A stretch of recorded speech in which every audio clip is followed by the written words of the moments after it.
Zondagmiddag werd de Schouwburg omgetoverd tot een magische omgeving. Muzikanten uit de regio werkten samen tijdens een eenmalige matineevoorstelling waarbij sprookjes tot leven kwamen.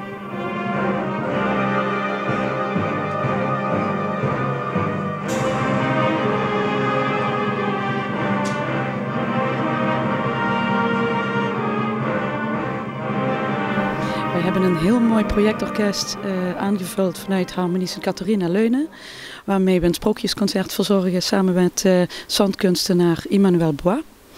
En we hebben in een hele korte tijd dat in elkaar gepast met een heleboel gastmuzikanten.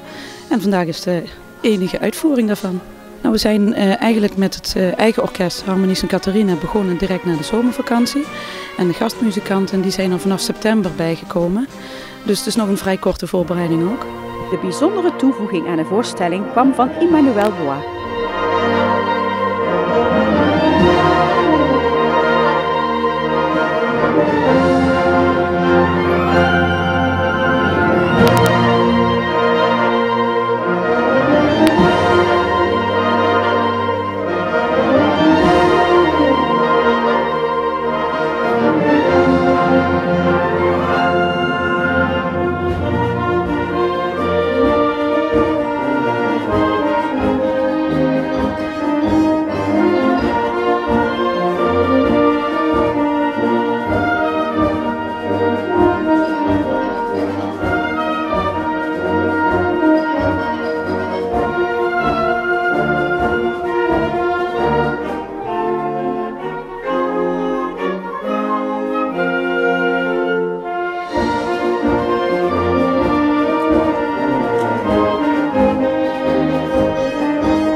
Ik maak tekeningen in zand, dus ik strooi zand op een lichtbak en ik haal zand weg of ik strooi zand erbij. Ik verplaats het en ik maak van de ene tekening een andere en zo ontstaat een verhaal. Nou, hij heeft van tevoren met ons de stukken doorgesproken. Hetgene wat in zijn portfolio zat, daaruit hebben wij gekozen. En dat had hij thuis zelf voorbereid en wij dus ook. En vanochtend om 11 uur hebben wij voor het eerst samen gerepeteerd.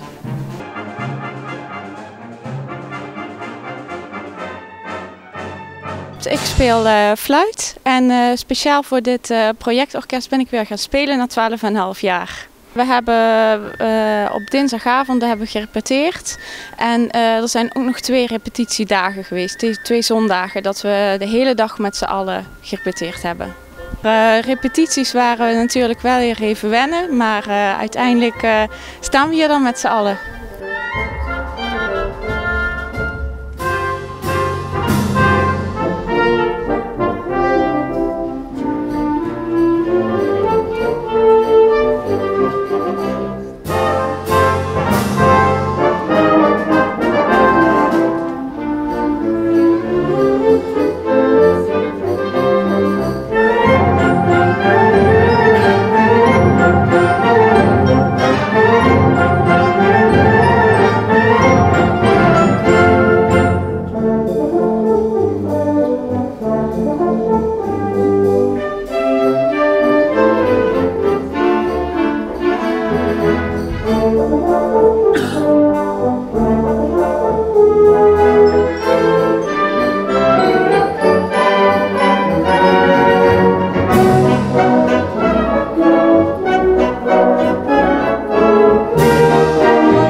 Zandtekeningen maken is een bijzondere discipline. Bois ontdekte het via YouTube en tekende zelf al een lange tijd.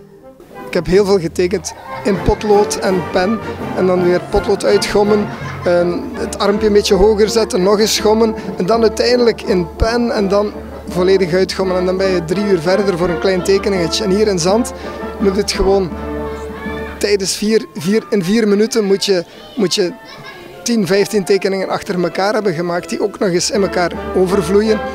Dus het is totaal anders. Ja, het is spannend.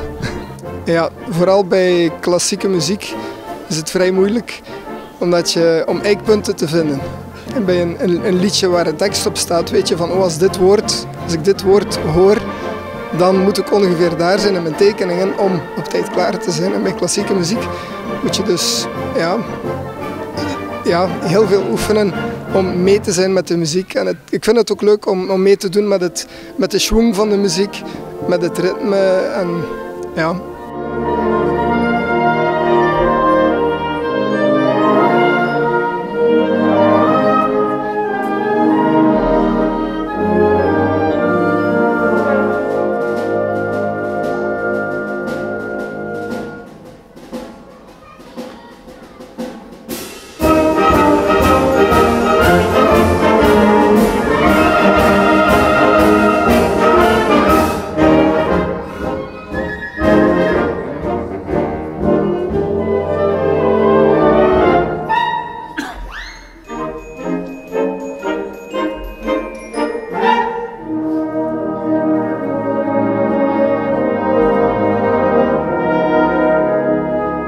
Na de vele voorbereiding is de uitvoering maar eenmalig. Dat zorgt voor wat druk, maar genoten werd er wel. Uiteindelijk vliegt de tijd nu weer om. Merk nu zelf ook, het laatste stuk in het dirigeren bent, dan denk je van oh god, we zijn al bij het laatste stuk voor de pauze. En dan zou je eigenlijk willen dat er nog wel een uitvoering meer aan vast zou zitten. Maar er moet ergens een begin gemaakt worden, dus we zijn nog heel content met 1 uitvoering.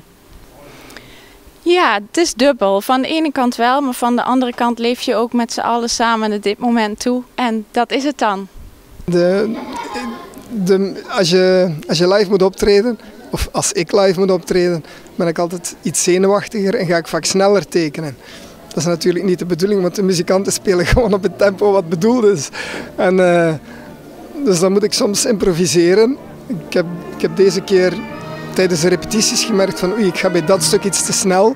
Dus ik heb er nog iets voor verzonnen, maar ik moest nadien nog iets bij verzinnen. En het publiek heeft er hopelijk niks van gemerkt. Maar het eerste stuk was spannend en het tweede stuk ging perfect, echt zoals het bedoeld was. Ja.